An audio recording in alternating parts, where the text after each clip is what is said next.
So dear students, as पिछले class में मैंने बोला था कि कैसे वो जो एक ट्रस्ट उन दोनों के बीच डेवलप हो चुका था।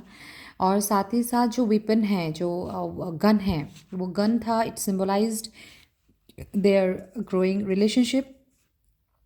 और वो जो गन था, वो गन ऐसा नहीं था कि वो बार बार उसको धमका रहा था, दिखा रहा था वो gun. It was not like that.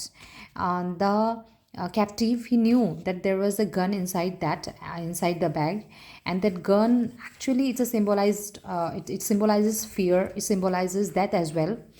But एक ट्रस्ट दोनों के बीच डेवलप हो चुका था, इसलिए like he felt very secure. और बहुत सारे यहाँ पे पैराग्राफ है जो like I just want to summarise it. कि जब वो बोला था कि like when he was taking bath, okay. और जब वो बथ जो जब वो नहा रहा था, that time he compared like as a free as a bird. तो यहाँ पे एक वर्ड होता है कि free as a bird. Bird जैसे बहुत ही लाइक ना, it's a symbol like of independence and all.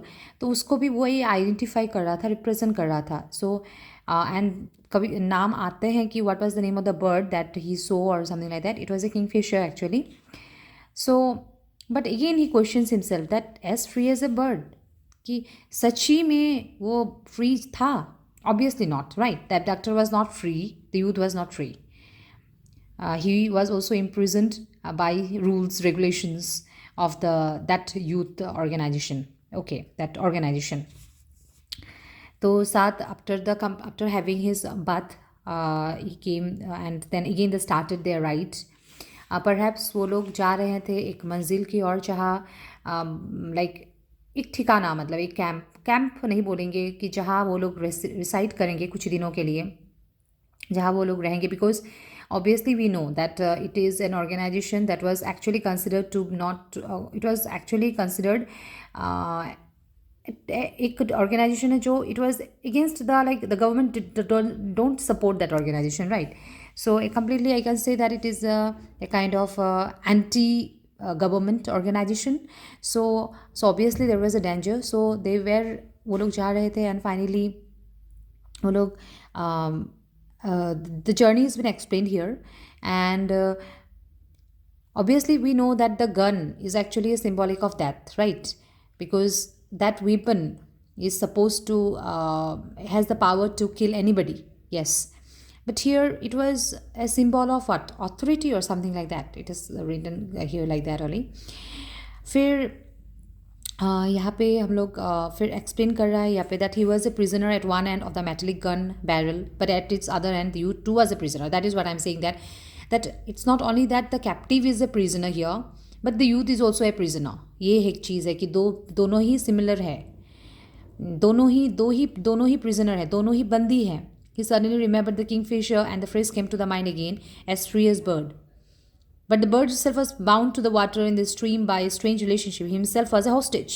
The youth was free, but the youth could not abandon him and go away. पर ऐसा है कि हाँ, वो बोल रहा है कि यूथ फ्री है, पर यूथ अगर जो द बॉय और that militant that youth, if वो जाना चाहता है कि हाँ सब छोड़कर चले जाए, वो जा सकता है? नहीं, वो जा नहीं सकता है. He is also been forced, or he is also like abandoned. He is also like not abandoned actually. He can't get rid away of all those things. वो छोड़ छाड़ कर जा नहीं सकता है. He is not free. He is been restricted. He has been restrained.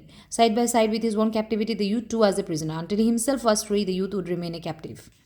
So the power of this lifeless gun एक lifeless था, पर it was actually playing a role. It was controlling their relationship.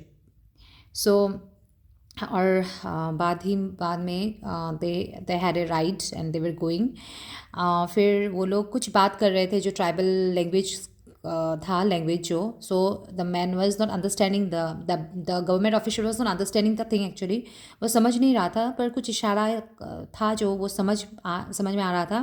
But one thing here we came to know that the youth was really very smart, और वो बहुत knowledgeable भी था person जो। और अ, वो ट्राइबल, अगर if he belong to tribal as well, पर वो आसामी मतलब जो लैंग्वेज था वो बहुत ही बखूबी मतलब उसको आता था। It was almost dark and when they rich the village, that was there destination, so finally they rich the village. And पहले ऐसा ही होता था कि पर्टिकुलर विलेज में वो लोग रिसाइड करते थे कुछ दिनों के लिए, और वहाँ पे गाँव वासी भी वो लोग को सपोर्ट करते थे, मतलब हेल्प करते थे एक्चुअली। एंड फिर एक बहुत ही गाँव का जो नज़ारा देखने को मिला, it was been explained very beautifully here as well.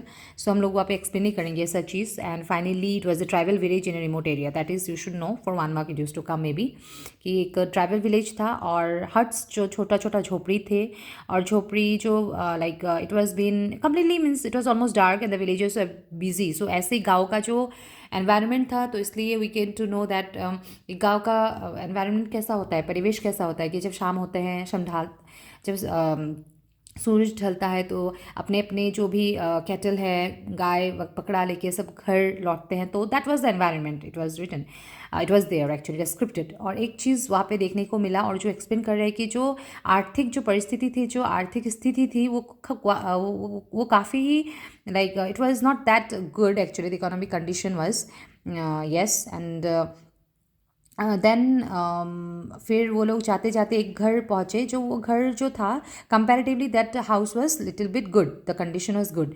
So finally वो लोग एक्चुअली, वो घर क्यों था comparatively it was good actually, क्योंकि खेती बाड़ी थी और बहुत सारा मतलब था। And the house was like it was been well structured. फिर उसको पता चला कि yes it was village headman का घर था, वो जो सरपंच का घर था, तो इसलिए उसका जो स्थिति था वो थोड़ा उन्नत था। And then finally he was they were been welcomed, सुंदर से उन लोगों को वेलकम किया गया। और फिर फ्रेश होते होते यहाँ पे है जो है कि यहाँ पे it has been dated that but only that morning they had to come to know that group of soldiers will reach the original hiding place that very afternoon. So इसलिए वो लोग को जल्दा जल्द जाना पड़ा। तो यहाँ पे फिर हेडमैन का जो लड़का था, वो लोग उसको दोनों को वेलकम किया गमोसा के साथ, उसको पैर मतलब जो भी है एक मतलब एक जो ना रूरल जो एनवायरनमेंट है वहाँ पे ये दर्शाया गया है, और बहुत ही पुराना कहानी है, मतलब एक रिप्रेजेंट करता है। तो इसलिए like you can see the mentioning of kerosene lamp जो पहले चलता था। और looking at the still upright bamboo of the screen he realize that this arrangement had been made for his benefit. तो एक लाइक वी कैन से कि जो bamboo जो एक लाइक एक दीवार था, एक बनाया गया था, तो वो जो बांस का था और वो बांस एकदम फ्रेश था। तो उससे दिखाई देता है कि yes it is clearly been depicted that ये मतलब उन लोगों के लिए बनाया गया है, बहुत ही फ्रेश और बहुत ही न्यूली। और फिर फ्रेश होके वो लोग they were ready for the dinner actually.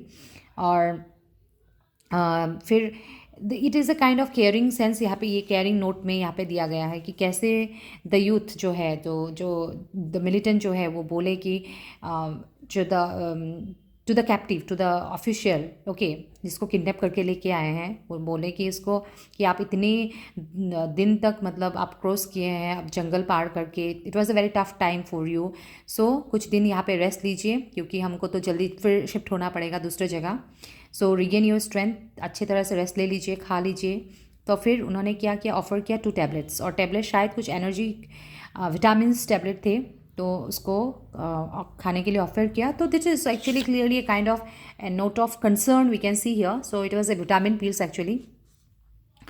और this is again you can see that's a symbolic of this is symbolizing again the relationship, that a kind of feeling a humanity और जो strong bond है यहाँ पे भी दिखाई देता है। तो फिर yes, so it is been this one. And एक साइलेंट कम्युनिकेशन, ऐसा नहीं था कि दोनों के बीच बहुत ही वार्तालाप हो रहा था, हाय हेलो हो रहा था, ऐसा कुछ नहीं है। पर जो लाइक ना एक काइंड ऑफ जेस्चर वो दिखा रहा था, उस पर ही बहुत सारे वार्मथ इम्प्रेक्शंस दिखाई, मतलब it was clearly been represented, it was clearly shown. As the youth left he notice that the bag was slung on his shoulder. तो फिर यस, तो अभी रेस्ट करके डिनर खा के जो भी है, and then like it was been there here, but he knew that the youth would not remain outside. The words said to him in a certain language, I have a duty, I shall perform that, but I also trust you. तो ये trust तो बहुत बड़ा शब्द हो गया कि मैं आपको विश्वास करता हूँ, रखता हूँ, right. So that was a great word. Don't escape from here and break the trust. My duty is inextricable link to your cooperation. So you just see that कितने एक सटल, कितने very it's a very in a very gentle tone बता रहे हैं. नहीं तो probably क्या होता है, किडनैपर बहुत ही लाइक ना, वो use to see in the TV and all ना, कितना लाइक ना गुंड, मतलब एक एक बहुत ऑर्डर जैसा होता है कि ये मत करो नहीं तो तुमको मार दिया जाएगा. But it was not like that here. You can see that I trust you, so don't break my trust. क्योंकि आपके कॉपरेशन ही, आपका सहयोगिता ही मेरे ड्यूटी करने में लाइक हेल्प करेंगे. तो इट वॉज वेरी लाइक ना a kind of, it was the communication that was clearly seen here.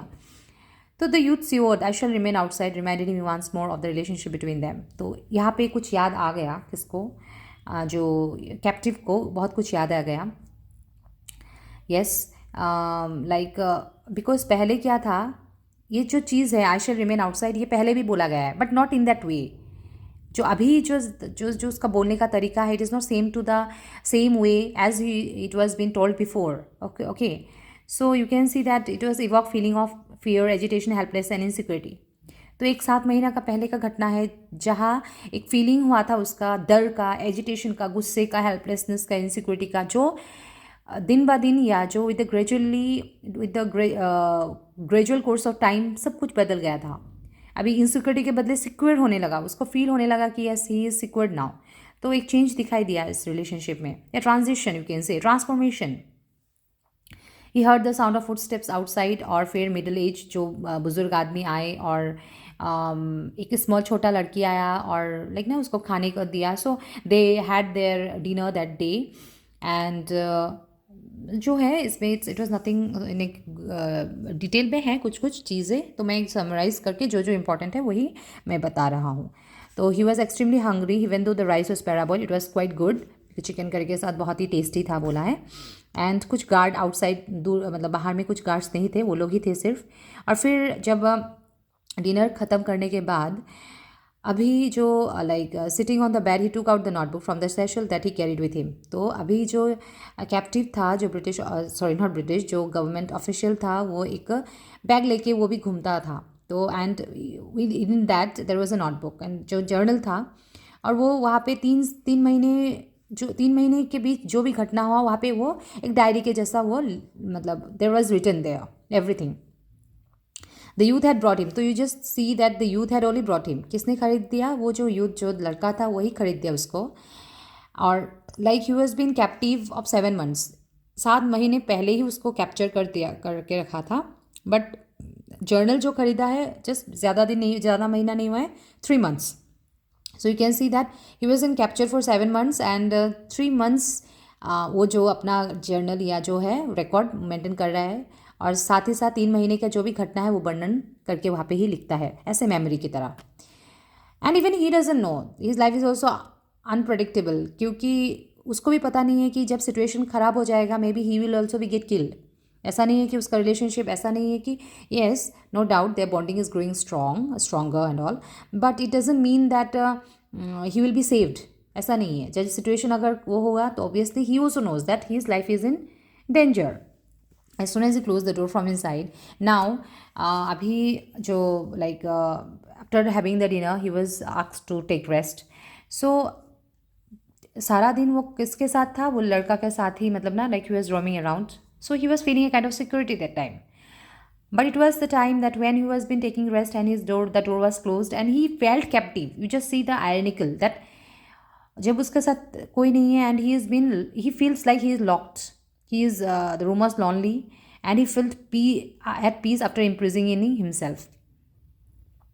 But now, by not remaining there, the youth who said, I shall remain outside, had placed prime responsibility of his one captive. So you just see there that how the things changed. Okay. And here यहाँ पे ये page number 62 का जो explanation, जो paragraph है, it is important here because he written down the experiences of first day. जो पहला दिन का जो किडनैपिंग था उसका वर्णन किया गया है यहाँ पे. That is very important. You can see the transformation actually. On the first day of the captivity they had put him inside a house and lock the door. पर अभी का वर्णन जो है पेज नंबर 61 में, यहाँ पे जो दरवाज़ा है वो बाहर से लॉक नहीं है, भीतर से ही लॉक. वो अपना मर्जी है वो लॉक करे या ना करे. It's a difference. You can see that where the door is not locked outside, but पहले दिन the door was locked outside. From outside. और एक लाइन था, we shall be outside don't try to escape, कि भागने की कोशिश मत करो, अगर करोगे तो मार दिया जाओगे। And how they dragged in with is one familiar world, जो एक अच्छा वर्ल्ड था, पृथ्वी था, उससे वो लोग क्या किए, उसको किडनैप करके लेके आए, right. And the memory of the moment made him शडर, the moment when अंदर व्हीकल, तो कैसे वो एक दूसरे व्हीकल, दूसरे गाड़ी में उसको लिया गया, और four gun welding youths had dragged him out from his one car, खुद की गाड़ी से उसको पुश करके, धक्का मार के दूसरे गाड़ी में उसको बिठाया गया, और विथ ए ग्रेट स्पीड उसको किडनैप कर लिया गया। And later however he realize the logic of the youth world was not the same. So उन लोगों का जो परिभाषा है, अपना आइडियोलॉजी है, और इट्स वेरी डिफरेंट एक्चुअली। मैं वही बता रही थी पहले ही कि the perception it's very different. Okay, as a government, it is named as terrorist, but they don't think themselves as a terrorist. They think themselves as a patriotic, like that yes, they are fighting for their one nation because they want a nation, a free nation. Okay. So he had heard then several words which he himself used or had read. However, since he could not understand the tribal language, those remained gesture for him. But even though gesture had the power to create a sense of fear in him, they also use some bookish English and Assamese words, nation state. कुछ कुछ वो शब्द थे जो उसको समझ में आ रहा था, but not exactly everything was he did not understand everything because it was in tribal language. The meaning of the word security was also different in their world. तो उन लोगों का जो security का परिभाषा बहुत ही अलग था। And the entity that he had always thought of a nation was not for them a nation at all. तो हम लोगों के लिए जो नेशन है, एक परिभाषा है what is nation, and their definition of nation was completely different. Okay, so that is what I'm saying, and this lines are very important. He had assumed that he was a citizen of a free country, but they said that he was a lackey of this imperialist power. Those laws which he had always thought of a haven of security were perceived to be the means of state terrorism. Their act of kidnapping was for him an act of terrorism, but they viewed as their duty to their nation. So आप समझ रहे हो ना क्या चीज़ है, कि जो kidnap कर रहा है, हम लोग क्या इसको देंगे परिभाषा की, yes it is a kind of act of terrorism, but for them it is a dedication to the nation, duty to their nation, duty for the nation and all. The government which had thought provided them with a social political security was for them a illegitimate government. हम लोग जो सोच रहे हैं कि ये सरकार है जो एक पॉलिटिकल सोशल सिक्योरिटी से बंधा है, या it was been made with all those foundation, but for them it is not a legitimate government, it was for them an illegitimate. So it was for them a sandbar across the mouth of a river. He had read of many revolutions, but with the barrels of the gun pointed in the youth, you seemed to aim the revolution at him. So एक क्रांतिकारी परिभाषा से वो लोग एक अपना ही nation का definition वो लोग दे रहे हैं। So this is a kind of explanation which is like a kind of very strong like views यहाँ पे है जो दर्शाया है। So I think this will be enough for today's class. Tomorrow we will go to some 3-4 points and then I will finish it. Thank you.